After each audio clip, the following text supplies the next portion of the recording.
Hello students, welcome to our channel AZ seated point. आज के इस लेक्चर में हम लोग CDP के कुछ इंपॉर्टेंट प्रश्न को डिस्कस करेंगे जो कि आपके सीटेड हो या किसी भी टीचिंग एग्जामिनेशन के लिए अगर आप प्रिपरेशन कर रहे हैं तो उसके लिए काफी इंपॉर्टेंट क्वेश्चंस होने वाले हैं। तो आइए हम लोग स्टार्ट करते हैं। वीडियो स्टार्ट करने से पहले मैं आपको बता दूं कि सीटेट की प्रिपरेशन करते हैं या किसी भी टीचिंग एग्जामिनेशन की प्रिपरेशन करते हैं या किसी भी एग्जाम की प्रिपरेशन करते हैं तो आपके लिए टेस्ट सीरीज ज्वाइन करना काफी जरूरी हो जाता है, क्योंकि प्रिपरेशन तो सभी लोग करते हैं बट अपने आप को आंकना सबसे बड़ी बात होती है। तो वो कैसे आप आंक सकते हैं, आप कितने पानी में हैं, कितना प्रिपरेशन आपका हो चुका है, तो इसके लिए आपको टेस्ट सीरीज ज्वाइन करना होगा। अब आपको ये टेस्ट सीरीज मिलेंगे कहाँ? तो देखिए, ये जो वेबसाइट है हमारा educationadda.com वेबसाइट, ये हमारा वेबसाइट है। यहाँ आपको सीटेट के टेस्ट सीरीज मिलेंगे और ये इसके लिए आपको 1 रुपए भी पे करना नहीं है, ठीक है, बिल्कुल फ्री है। तो यहाँ आके आप टेस्ट ज्वाइन कर सकते हैं, टेस्ट दे सकते हैं। अब इसमें करना क्या है, सबसे पहले आप जब जाते हैं educationadda.com, यहाँ डैश बीच में है, ठीक है, तो मीनू देख रहे हैं, यहाँ मीनू है। मीनू को जब क्लिक करते हैं तो आपको टेस्ट योर सेल्फ का ऑप्शन आता है, राइट। इसके बाद इसको जब आप क्लिक करते हैं तो सीटेड टेस्ट का जो ऑप्शन है वहां आप क्लिक करें, वहां आपको सारे सब्जेक्ट के टेस्ट देने के लिए टेस्ट सीरीज अवेलेबल है, राइट। तो आप लोग यहाँ टेस्ट दे सकते हैं, अपने आप को आंक सकते हैं कि आपकी प्रिपरेशन कहाँ तक पहुंच चुकी है। आइए हम लोग वीडियो स्टार्ट करते हैं।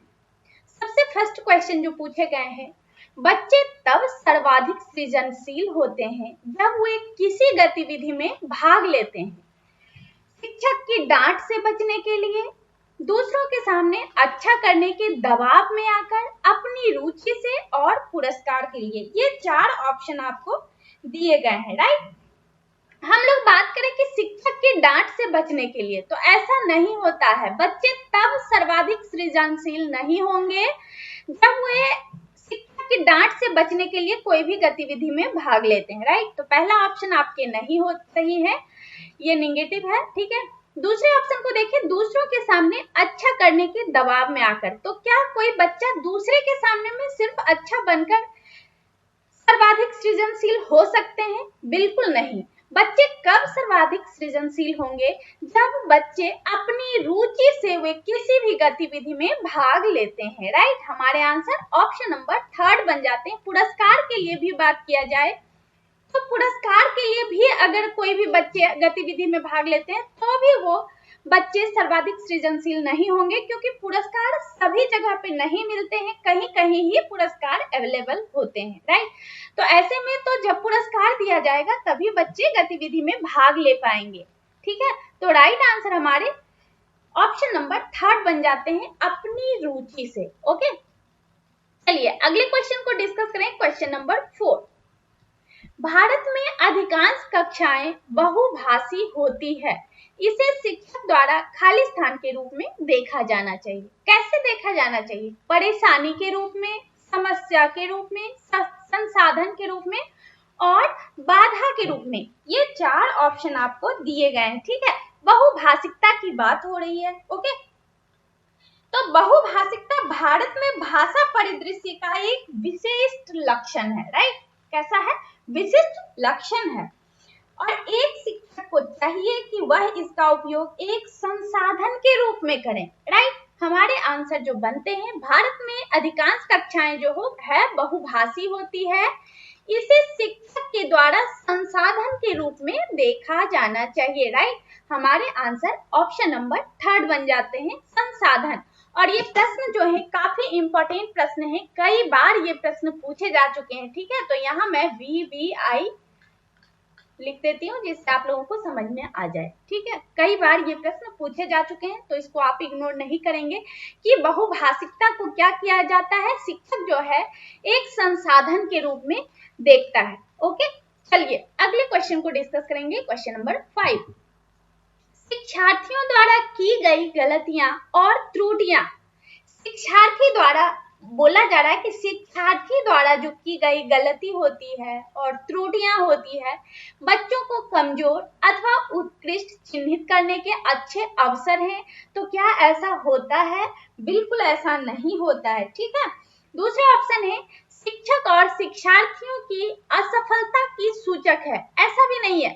शिक्षार्थी अगर गलती कर रहा है, शिक्षार्थी अगर त्रुटियां कर रहा है, तो इसका मतलब ये नहीं है कि शिक्षक और शिक्षार्थी की असफलता का सूचक ये है। ओके, तो हमारे राइट आंसर ऑप्शन नंबर 2 भी नहीं बनते।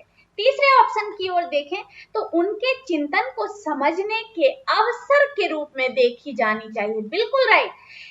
शिक्षार्थियों द्वारा की गई गलती और त्रुटि जो है, इसको उसके चिंतन को समझने के अवसर रूप में ही देखी जानी चाहिए। ओके, राइट आंसर हमारे ऑप्शन नंबर 3 बन जाते हैं।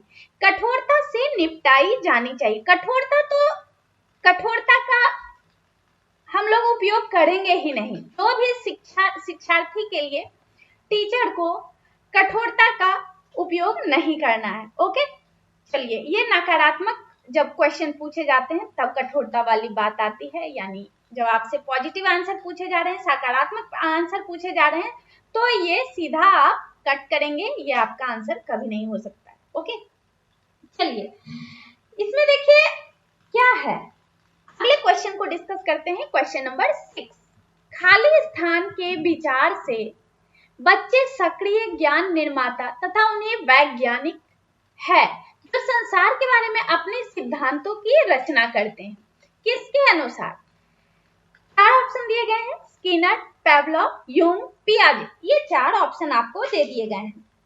तो हम लोग बात करें कि बच्चे जो हैं सक्रिय ज्ञान निर्माता और नन्हे वैज्ञानिक है, ठीक है, जो संसार के विषय में अपने सिद्धांतों की रचना करते हैं। ये जो विचार है, ये विचार का संबंध जो है प्रसिद्ध बाल मनोवैज्ञानिक जो थे पियाजे महोदय का है, ठीक है।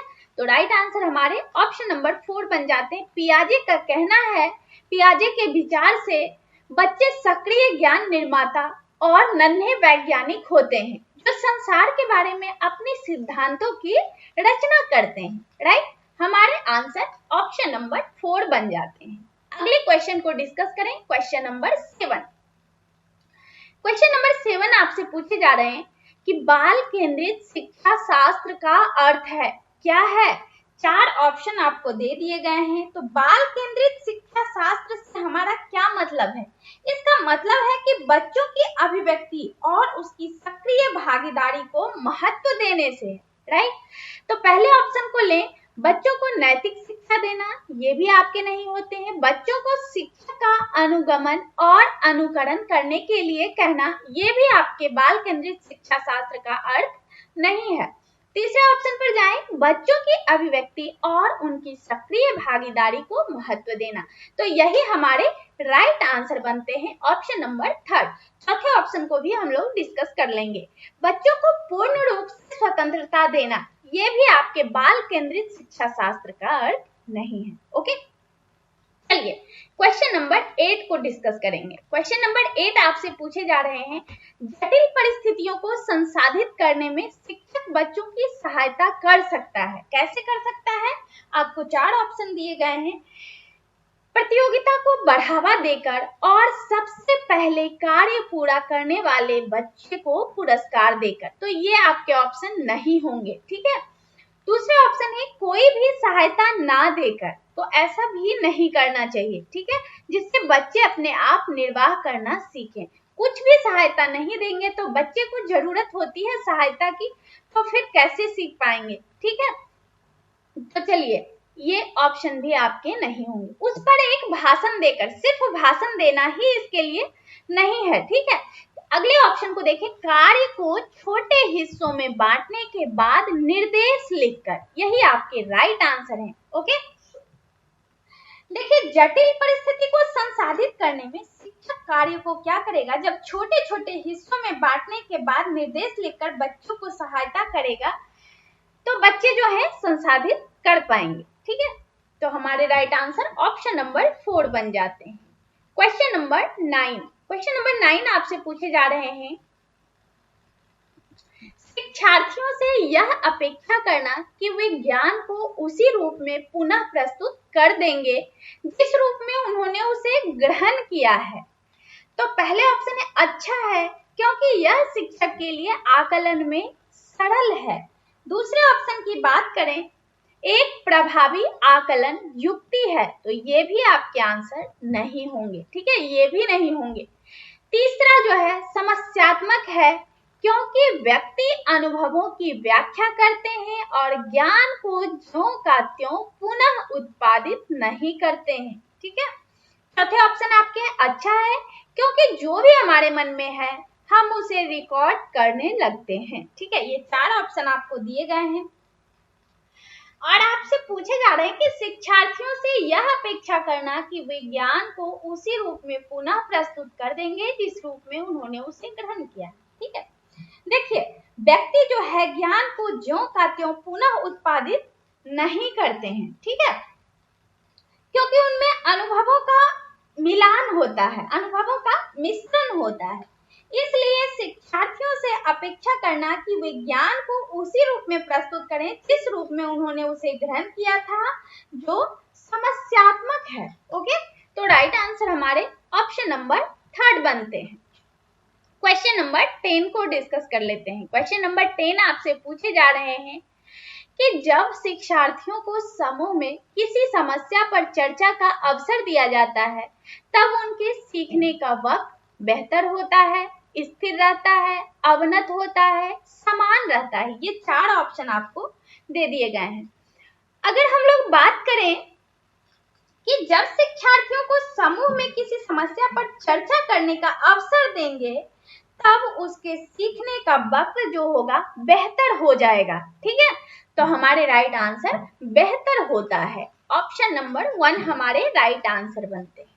क्वेश्चन नंबर 11, क्वेश्चन नंबर 11 आपसे पूछे जा रहे हैं, विकास की गति एक व्यक्ति से दूसरे में भिन्न होती है। विकास की गति जो है एक व्यक्ति से दूसरे में भिन्न होती है, किंतु यह एक खाली स्थान नमूने का अनुगमन करती है।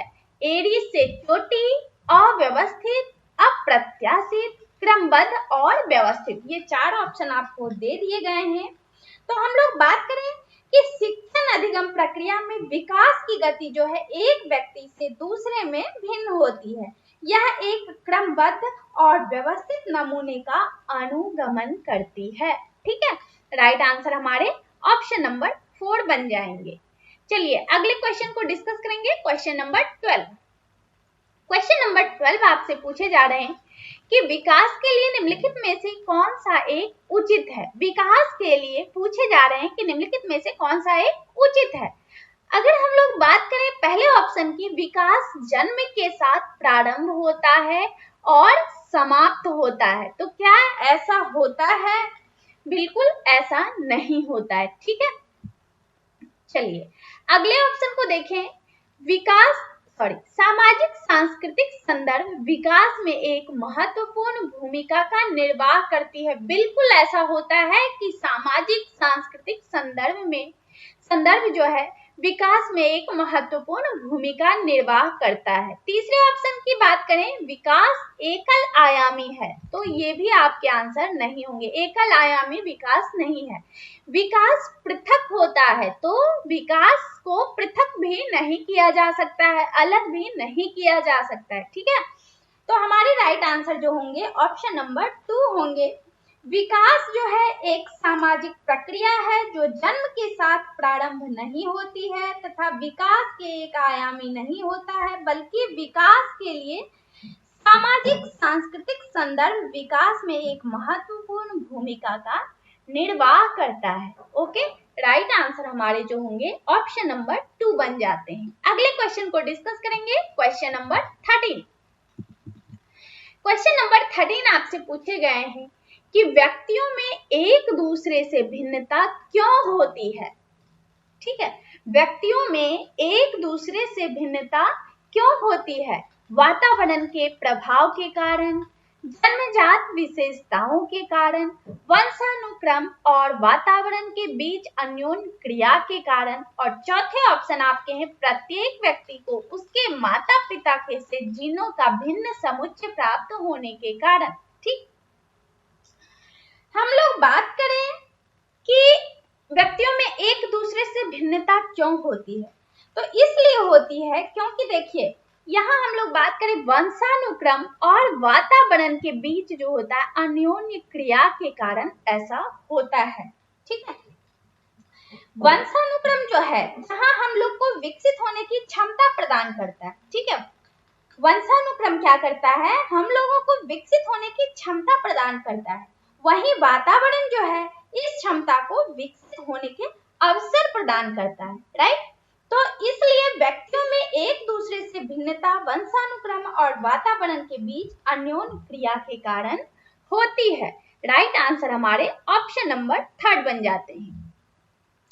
अगले क्वेश्चन को डिस्कस करेंगे, क्वेश्चन नंबर 14। क्वेश्चन नंबर 14 आपसे पूछे जा रहे हैं कि बच्चे के सामाजिकरण में परिवार खाली स्थान भूमिका निभाता है। कैसा भूमिका निभाता है, परिवार के बारे में आपसे बात किया जा रहा है, तो कम महत्वपूर्ण, रोमांचकारी, मुख्य और गौण, ये 4 ऑप्शन आपको दे दिए गए हैं। ठीक है, हम लोग बात करें कि बच्चे के सामाजिकरण में परिवार जो है सबसे पहला पाठशाला जो होता है, सबसे पहले टीचर, शिक्षक जो कहते हैं आप, परिवार ही होते हैं। ठीक है, तो यहाँ हम लोग बोलेंगे कि बच्चे के सामाजिकरण में परिवार जो है मुख्य भूमिका निभाता है। ठीक है, इसको हम लोग कहते हैं प्राइमरी, मुख्य प्राइमरी, इंग्लिश में आप इसको बोल सकते हैं कि बच्चे के सामाजिकरण में परिवार जो है प्राइमरी या फिर मुख्य बोल सकते हैं, भूमिका निभाता है। और बहुत सारे मनोवैज्ञानिक का मत है कि परिवार ही वह पहली संस्था होती है, जैसा कि मैं ऑलरेडी आपको बता चुकी हूँ कि पहला विद्यालय होती है जो बच्चे को शिष्टाचार और नैतिक विकास की शिक्षा देकर उसे योग्य व्यक्ति बनाते हैं। राइट, हमारे आंसर ऑप्शन नंबर 3 होते हैं। सबसे पहले बच्चा कुछ भी सीखता है, कुछ भी नैतिकता, कुछ भी अच्छे गुण आते हैं या खराब गुण आते हैं, तो बच्चे में परिवार से ही आते हैं। ओके, तो राइट आंसर हमारे ऑप्शन नंबर 3 बन जाते हैं। अगले क्वेश्चन को डिस्कस करें, क्वेश्चन नंबर 15। निम्नलिखित में से कौन सा एक सही मिलान वाला जोड़ा है। अब सही मिलान की बात यहाँ हो रही है। ठीक है, पहला ऑप्शन है मूर्त संक्रियात्मक बच्चा, संधारण एवं वर्गीकरण करने योग्य। दूसरे ऑप्शन है औपचारिक संक्रियात्मक बच्चा, अनुकरण प्रारंभ, कल्पनात्मक खेल।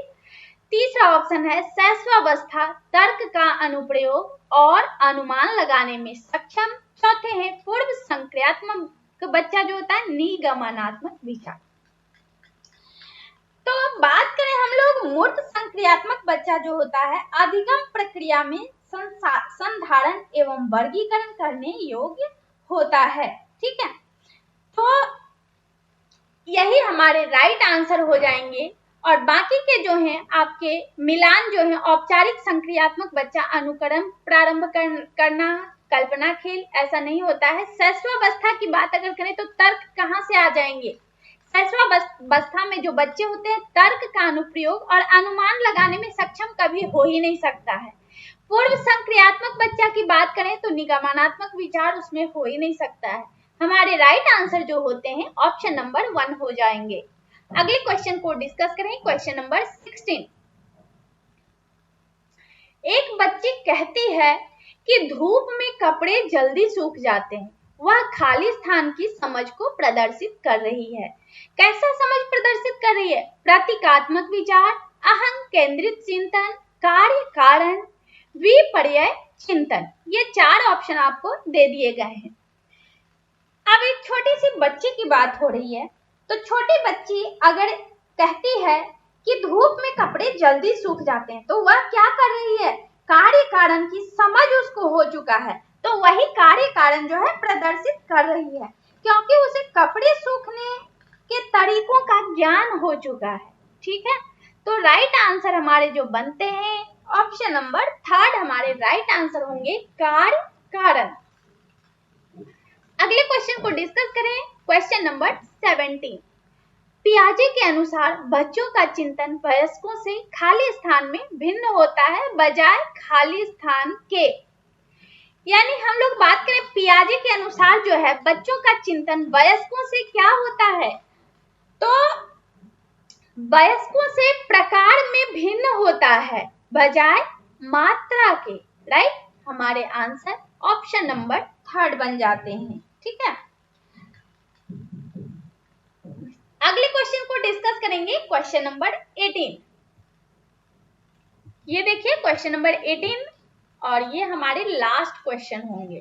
ठीक है, निम्नलिखित में से कौन सा एक आधारभूत सहायता का उदाहरण है? 4 ऑप्शन आपको दे दिए गए हैं। अनुबोधन और संकेत देना तथा नाजुक परिस्थितियों पर प्रश्न पूछना। ठीक, आपसे क्या पूछ रहे हैं कि कौन सा एक ऑप्शन है जो आधारभूत सहायता का उदाहरण है। तो अनुबोधन और संकेत अगर दे देते हैं और फिर नाजुक स्थितियों में प्रश्न पूछते हैं तो इससे क्या हो रहा है कि आधारभूत सहायता का यही तो एक उदाहरण है। राइट, हमारे आंसर ऑप्शन नंबर 1 ही मिल चुके हैं, बट तीनों ऑप्शन को देखते हैं।